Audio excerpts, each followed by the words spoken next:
बात बता रहे हैं। सभा में इतने प्रकार से हैं, सभी लोग हर प्रकार से समझते होंगे मेरी वाणी को। एक बार पति पत्नी में झगड़ा हुआ। पत्नी बोली जानवर कहीं का। क्या बोला? जानवर कहीं का। पति बौखला गया। कमाता हूँ, खिलाता हूँ, कपड़ा देता हूँ, दवा का व्यवस्था करता हूँ, मुझे जानवर बोल देता हूँ तो सुअर कहीं का। क्या हुआ? दोनों बात क्या हुआ? झगड़ा हो नहीं होगा। झगड़ा तगड़ा हो गया, बोलचाल बंद हो गया। लेकिन बोलता हूँ अभिमान के कारण हुआ कि तुम मुझको जानवर बोली तो हम तुझसे कम है का, तुमको सुअर तो बोलने चाहिए। ठीक है, दोनों सदगुरु के वाणी में आए। अरे राजकुमारी जी, आप भी हैं कहा जानवर सुअर में।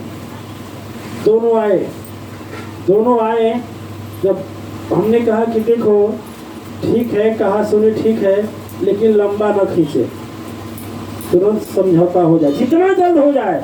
जो तुम 1 घंटे बाद बोले हो या 24 घंटे के बाद बोले हो कि अब फ्री में मिला है मुझे क्या भुट्टा, पहले बोल दिए होते ना, इतना लंबा नहीं खींचता। जो तुमने मरते समय बोला कि प्रिय हो सके तो माफ कर देना, तुरंत बोल दिया होता तो इतना समय 40 वर्ष नहीं खींचता, है कि नहीं? जो अभिमान तब बोला है, पत्नी उस रोटी ला कर दे देती, कहती देखिए खाइएगा मां रोटी। आज रोटी नहीं ना, जितना लंबा खींचेंगे उतना ही यह विपत्ति बढ़ती जाएगी। परेश्वरानंद जी महाराज बोले त्याग देख अभिमान के, अभिमान का जब त्याग करोगे तभी पाओगे। अभिमान का त्याग इसमें बोल रहे हैं, जो वो जानवर बोला, सुअर बोला, दोनों बोलकर चले आए मेरे सत्संग में। शाम को गए तो बोले कि गुरुजी बोले हैं कि कुछ दुख तो आदमी जानबूझ कर लेता है, तो क्यों नहीं हम लोग सुलह कर लें। पति पत्नी का सुलह बड़ा विपत्ति का होता है। अपन ये सुलह होता है, अपन ये झगड़ा भी होता है। अनु जी अनुभव है कुछ? देवी जी का अनुभव है। देखिए, स्वर्ग जैसा जीवन जीना होगा ना तो अपने मन के अभिमान को, प्रेम को जगाओ। दुनिया में कुछ नहीं रखा है, कहते हो लेकिन इसको समझते। अश्वमेध यज्ञ करो 1000, तीर्थ कर लो कई करोड़। अश्वमेध यज्ञ कर लो कई 1000, तीर्थ कर लो कई करोड़। आज जब तक मन का मोड़ न होवे, क्षण में न होगा तेरा पा, कहीं शांति मिलने वाली नहीं है। मन को मोड़ोगे तभी शांति मिलेगी। मन को मोड़ लो, अहंकार का त्याग कर दो, घमंड का त्याग कर दो, सत्संगी बन जाओ। जैसे सदगुरु देवी देवता बोलते हैं उसी तरह से देवी देवता बन जाओ ना। और जो देवी देवता बन जाते हैं वह हमेशा देते हैं, तो देते हैं तो क्रोध थोड़े देते हैं, घमंड थोड़े देते हैं, प्रेम देते हैं। उसी तरह से प्रेम दो ना। संसार में अब क्या रखा है? तब बहुत झगड़ा हुआ, अब प्रेम दे दो। आशा मत करो वो देगा, तुम दो ना, तेरे पास है तो। नहीं पति होकर वो नहीं बोले हम बोले, अच्छा बोले पत्नी होकर ना बोले हम बोले, जो देना हो दे दो। शाम को जब सोने गए लोग, पत्नी पति से कहा कि ये नाराज हो। वो तुरंत बोला कि गुरुजी बोले तुरंत समझौता कर लो। ये नहीं बोली हाँ नाराज है।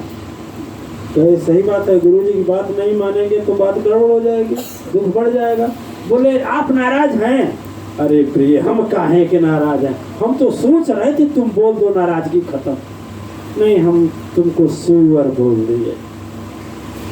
अरे क्या हुआ सुअर? सु मने सुंदर, बर मने बर। आप हमारे सुंदर पर है, ये है क्या हुआ? चला मैं जानवर बोल दिया। जान उसमें कोई बात नहीं। तुम बोलते हाय मेरी जान, तुम मैं तेरा जान हो, तुम मेरा बर हो। जान और बर जोड़ दो जानवर हो गया। सु मने सुंदर, बर मने बर, जोड़ दो सुअर हो गया। इतना अच्छा बात आप भी कहे, इतना अच्छा बात हम भी कहिए। चलिए अब डांस कर लिया जाए, खुश हो जाया जाए। कौन देख रहा है? सास ससुर तो बाहर है, मगन हो जाए।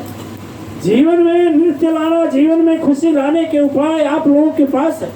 सदगुरु शायद धरती का कोई सदगुरु ये शब्द नहीं बताएगा कि आपके जीवन में कैसे स्वर्ग सा जीवन होगा, लेकिन बैरेश्वरानंद जी महाराज की वाणी आज मजबूर की हमें आप लोगों के जीवन में यह बात बताने के लिए कि दिव्य आत्माएं स्वर्ग में जीवन लाना होगा तो केवल कंठी जपने से नहीं आएगा, राम राम करने से नहीं आएगा, केवल भजन करने से नहीं आएगा, वह आहा स्वाहा करने से नहीं आएगा। और मैं डंके के चौक पर चैलेंज से बोल रहा हूं, 1 करोड़ रुपया रोज कमाने से भी नहीं आएगा, और न तो भागने से आएगा। भाग जाओ, यहाँ से चल जाओ वहां और सोचो कि सुख पाएंगे, पाएगा? शांति पाएगा? अरे जब अभिमानवा त्याग, अभिमानवा और घमंडवा पीछे पीछे वो भी जाएंगे।